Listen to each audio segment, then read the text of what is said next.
Ivane, 8 startů na Dakaru, to už je poměrně spousta zkušeností.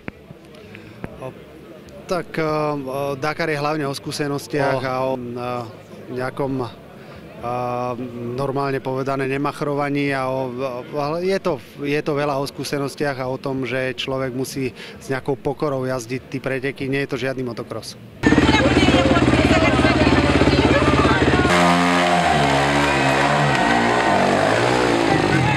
No a zároveň vlastně seš momentálně i nejlepší Slovák na motorce, takže určitě tě to těší. Teší. Ja Dakar robím preto, že ma to baví a ten môj šport robím 25 rokov a chcem byť dobrý, lepší, najlepší a nejak sa nechcem porovnávať so Slovákmi s tými úplne najlepšími. No, ty máš vlastně na svém kontě 4. místo, takže těsně za absolutní medaili v motorkách. Ak bolo to fakt tesne, ten jeden rok, ktorý som prišiel štvrtý, tak ma vlastne delilo od prvého miesta 23 minút, čo je na Dakare veľmi máličko a od tretieho 6 minút. Bolo to veľmi tesné, mal som veľa šťastia, ale aj veľa smoly, mohlo to byť trošku lepšie a dúfam, že som ešte neskončila, že ešte nejaký rok potiahnem a že ten výsledok ešte vylepším trošku. To mluvíme vlastně o předloňském startu, to 4. místo, takže tehdy asi žádný problémy a pořád jel a to bylo i to, že spolehlivě dojíždět v každé etapě, nikde nebloudit a potom se to nasčítá. O tom je Dakar. Dakar nie je o nejakom agresívnom jazdení a o čo najrýchlejšom nejakom čase, ale treba dávať pozor na body, ktoré musíte prejsť a ísť nejak štandardne rýchlo a bezpečne, bez zbytočných pádov a zbytočných blúdení a vtedy ten výsledok je dobrý. Máš na svém kontě i nějaké etapové medailové umístění? Áno, bol som, myslím, že v 2 etapách predvlaní 3., 2. v jednej etape a mám tam nejaké 4. miesta, takže áno, mám. No a projevuje se to, že vlastně, že býváš v etapách i na medaili celkově 4. už třeba v zájmu televizí, kterých je na Dakaru asi hodně kamer, mají o tebe už přece jen větší zájem než v začátcích? Tak ten rešpekt nielen medzi tými kamerami, ale aj medzi tými supermi už je ďaleko väčší, ako bol pred 3-4 rokmi, keď sme mali problém vlastne dôjsť do cieľa, mali sme smolu a pády, zranenia. Naučil som sa jazdiť a dávať si trošku pozor a ten výsledok sa dostavil. Ty máš vlastně poměrně asi jeden z nejmenších týmů, protože jedeš sám ve svém motorkářském týmu, vlastně jenom 2 kolegové, 2 mechanici, to je hodně málo. Tak je to absolútne minimum, ktoré môže byť, tak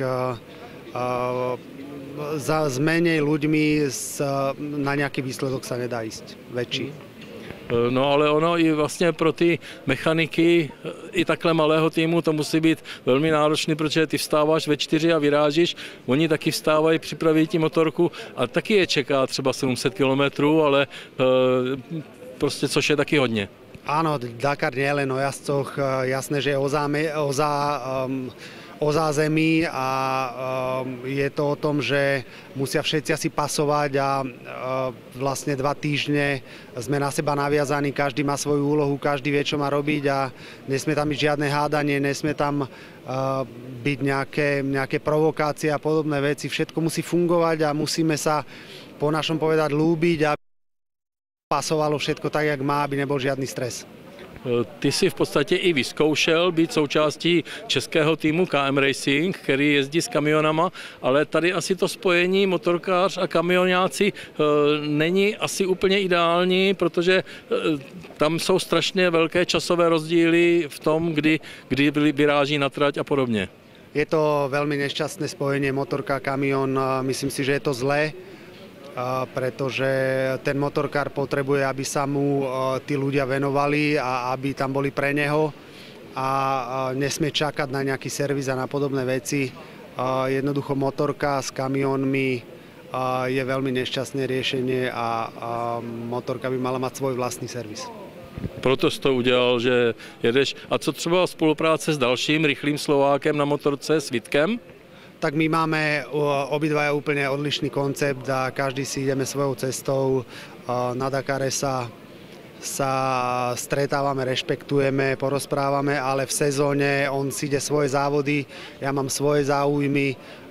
Ja cez rok sa venujem, nemám manažera, takže musím aj manažerské veci a všetko to moje zázemie si tvorím sám, tak ja sa venujem úplne iným veciam. No, čím to je, že vlastně dva Slováci se pohybují vlastně v top 10 a z těch Čechů přece jenom ti jsou za vámi až někde kolem 30. místa. Čím to je? Tak Slováci zase nemajú žiadny kamión, konkurencie schopný byť úplne vpredu. Chalani od nás jazdia, máme aj kamión, ale je to skôr servisné auto ako čisto závodnička. Takže my sme lepší motorkári zase trošku. Možno nás skúsite prekonať a dúfam, že sa vám to ešte chvíľu nepodarí. My jsme se nedávno potkali na testování dakarských Tater, takže ses taky svezl i v kamionu? Áno, a dokonca Tomáš mi aj požičal staré servisné auto, aj som konečne šoferoval dakarský špeciál. Takže to je trošku zase něco jiného než ty řídítka. Tak myslím si, že tie ridítka sú neprekonateľné. No a určitě sleduješ, co se připravuje na letošní Dakar, jaká bude trať, jaké budou změny, už to určitě pár měsíců zkoumáš. Viem, čo sa pripravuje, ale nikdy to neskúmam do detailov, nechcem to vedieť, nechcem jednoducho sa pripravovať na nejaké veci, ktoré možno nie sú také horúce, ako oni hovoria. Nikdy som to nejak zásadne neriešil, že kde sa pôjde, ako sa pôjde, prečo sa pôjde. Všetko, Dakar je zo dňa na deň a nedá sa pripraviť na celý Dakar. Musí sa pripravovať na každú etapu zvlášť a má to svoju postupnosť a ja sa nechcem pripravovať na to, čo bude v Bolívii, keď som si istý, že sa tam dostanem.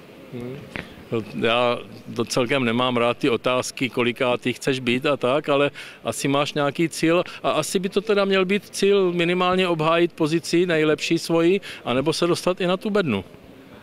Do 10. miesta je vynikajúci výsledok medzi toľkými fabrickými jazdcami, ktorí majú podmienky niekde úplne inde, jazdia celý rok ďalkové rally. Do 10. miesta je fantastický výsledok a všetko nad 5 je exkluzivita. A ještě zmiňme vlastně motorku, chystáš poměrně velké změny. Áno, objednal som si, konečne mi dorazila nová KTM, nový model.